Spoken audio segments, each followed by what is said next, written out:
Si tu comptes devenir propriétaire d'un bien immobilier en Thaïlande, alors sache que tu es au bon endroit parce que au travers de cette vidéo, moi je vais pouvoir te parler de comment investir dans un bien immobilier dans ce pays qui favorise aujourd'hui l'expansion de tout type d'investissement, en particulier dans les secteurs de l'immobilier. Et voilà, j'espère que tu as pris de quoi noter parce que dans cette vidéo, je vais pouvoir te communiquer les informations clés qui te permettront par la suite d'investir favorablement dans le bien immobilier qui t'intéresse sur le territoire thaïlandais ou sur le marché thaïlandais. Mais avant cela, moi je t'invite à t'abonner à cette chaîne en activant la cloche de notification. Elle est juste là en bas, j'espère que tu l'as trouvée, elle est facile. Tu cliques dessus et tu seras abonné à cette chaîne. Comme ça, toutes les prochaines vidéos qui seront publiées et ont toujours un trait à l'investissement et voilà, en particulier dans l'immobilier, te seront utiles et tu seras alerté surtout sur le coup pour que tu sois les premiers à le consulter et à bénéficier de la valeur ajoutée qui vous seront transmises au travers des prochaines vidéos. Alors, j'espère que tu t'es abonné à la chaîne. Sans plus tarder, nous allons maintenant rentrer dans le vif du sujet pour te parler de l'immobilier et surtout te communiquer les informations qui sont vraiment le plus utiles pour toi pour réussir ton investissement immobilier en Thaïlande. Alors, je commence avant toute chose par te dire qu'en règle générale, pour acheter, bien sûr, là on va parler du mètre carré, hein, en règle générale, pour acheter un mètre carré dans la ville notamment des Bangkok, qui représente d'ailleurs l'une des grandes villes du pays et surtout du monde aussi, hein, et c'est d'ailleurs le pays qui attire un maximum de touristes et le même pays, je dirais la ville qui attire le maximum de touristes et surtout la ville aussi où il est facile et surtout beaucoup plus rentable d'investir favorablement dans l'immobilier en Thaïlande. Donc la ville de Bangkok, cela revient à environ 4699,15 € le mètre carré.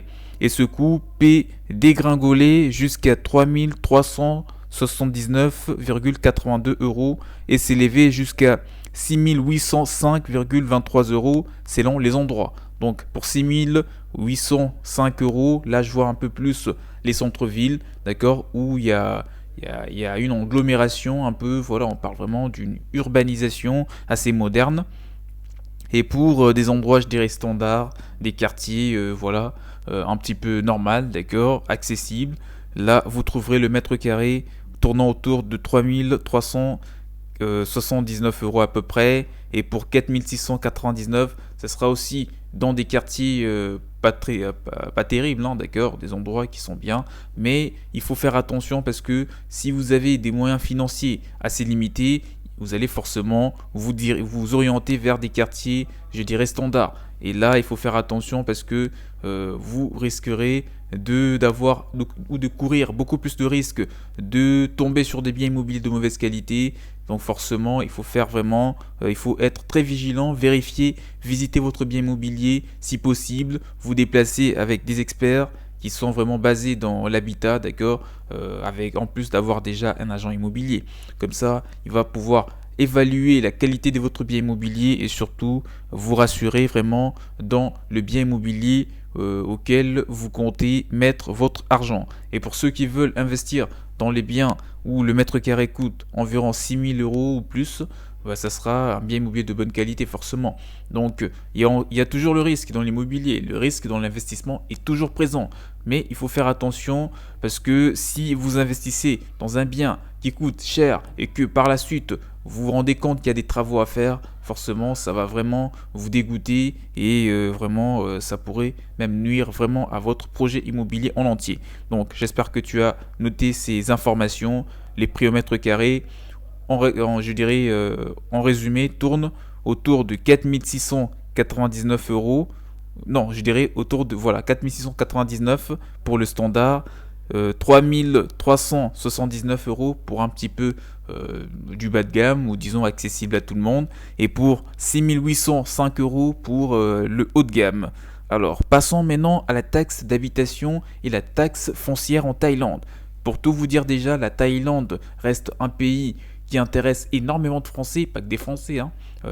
Pas mal de gens sont aujourd'hui intéressés par la Thaïlande, par sa fiscalité qui est très intéressante. On trouve plein d'opportunités, d'accord. Les gens sont très ouverts d'esprit. C'est un pays où on trouve des milliers de nationalités à un seul endroit, donc vous n'aurez pas du mal à vous adapter, ça c'est de 1.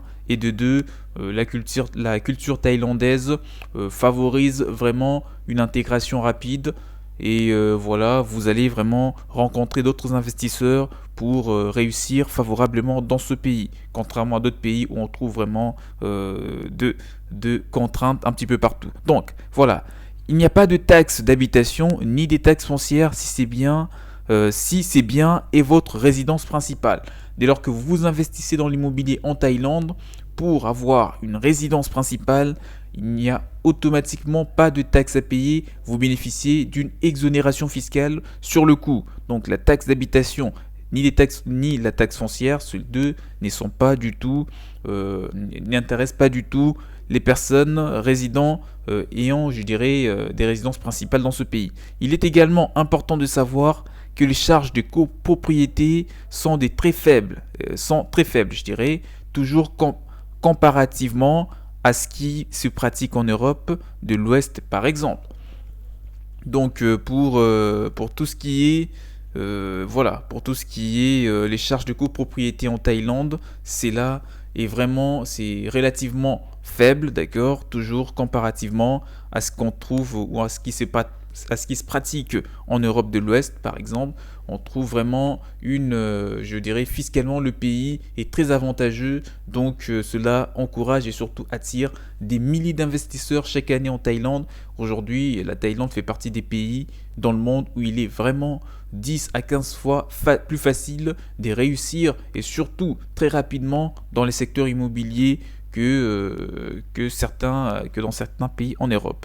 Alors, pour parler du prêt immobilier, des personnes qui souhaitent investir dans des biens immobiliers en Thaïlande, que ce soit des bureaux, des maisons, des villas, des appartements, toutes ces personnes qui veulent investir en bénéficiant, je dirais, des prêts immobiliers auprès des banques thaïlandaises. Moi, si c'est le cas avec toi, je commence par te dire que les banques thaïlandaises ne sont pas favorables à l'octroi d'un prêt immobilier par des étrangers pour leur achat immobilier. Pourquoi? Alors déjà, rares les dossiers d'étrangers qui sont acceptés. Il faut déjà au préalable vous marier à un ressortissant thaïlandais résidant depuis de nombreuses années, d'accord, et avoir un gros revenu. Ça, ce sont les choses qui te permettront de bénéficier éventuellement d'un taux d'emprunt, d'un taux d'intérêt très intéressant si tu comptes vraiment bénéficier ou je dirais acheter un bien immobilier en Thaïlande en bénéficiant d'un crédit auprès des différentes banques qui sont implantées dans le pays. Donc autrement dit, que je dirais pas que c'est impossible, mais les conditions sont quand même un petit peu serrées. Mais du moment que vous aurez plein d'avantages fiscalement et le pays offre vraiment des prix au mètre carré très intéressants, le secteur, la demande locative, vous imaginez dans une ville telle que la ville de Bangkok où on trouve une population assez significative, vous imaginez à quel point les biens immobiliers sont recherchés. Les annonces sur internet se bousculent, d'accord. Moi je vous dis que les gens sont toujours là sur les biens immobiliers. Les biens immobiliers, ils le recherchent comme pas possible, que ce soit pour les acheter ou pour le louer, vous n'aurez aucun problème. Et moi je vous conseille, si vous démarrez bien sûr, d'accord, vous démarrez dans le secteur immobilier et que c'est la toute première fois pour vous de faire vos premiers pas dans un investissement immobilier, que ce soit sur le plan étranger ou sur le plan local bien sûr, si vous résidez déjà en Thaïlande, moi je vous conseille de opter bien sûr pour une location à courte durée. Alors qu'est-ce que cela veut dire? Location saisonnière, c'est tout simplement viser des gens qui vous loueront des biens immobiliers pour de courtes durées, une journée, une semaine, quelque chose comme ça, d'accord? Pas pour y rester pendant des années par exemple, ou des mois.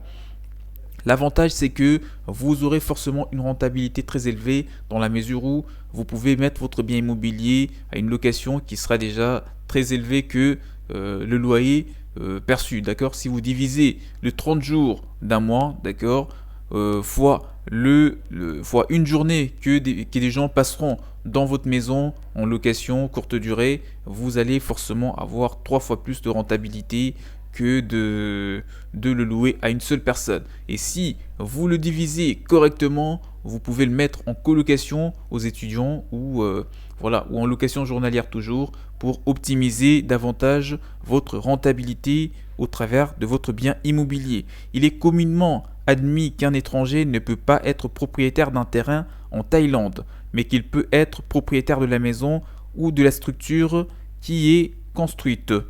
D'accord? Il suffit de demander un permis voilà, un permis de construire pour construire la maison en son nom propre.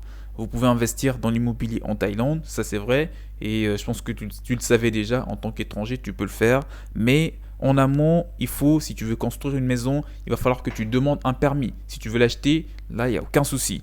Donc voilà, et il est communément admis qu'un étranger ne peut pas être propriétaire d'un terrain en Thaïlande. Si tu veux acheter un terrain, moi je te déconseille parce que déjà l'administration thaïlandaise ne te le permettra pas. Mais en revanche, tu peux acheter déjà une maison construite ou tout type de bien immobilier, ça ne te posera aucun problème. Alors j'espère que la vidéo vous aura plu. Voilà, c'était un petit peu les grandes lignes de l'immobilier en Thaïlande.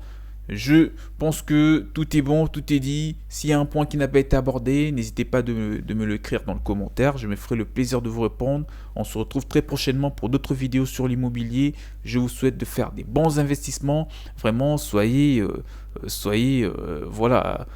raisonnable, soyez vraiment quelqu'un de très focus sur votre projet d'investissement immobilier afin de réussir très rapidement l'acquisition de votre futur bien immobilier dans ce pays. On se retrouve à la prochaine, portez-vous bien, ciao ciao.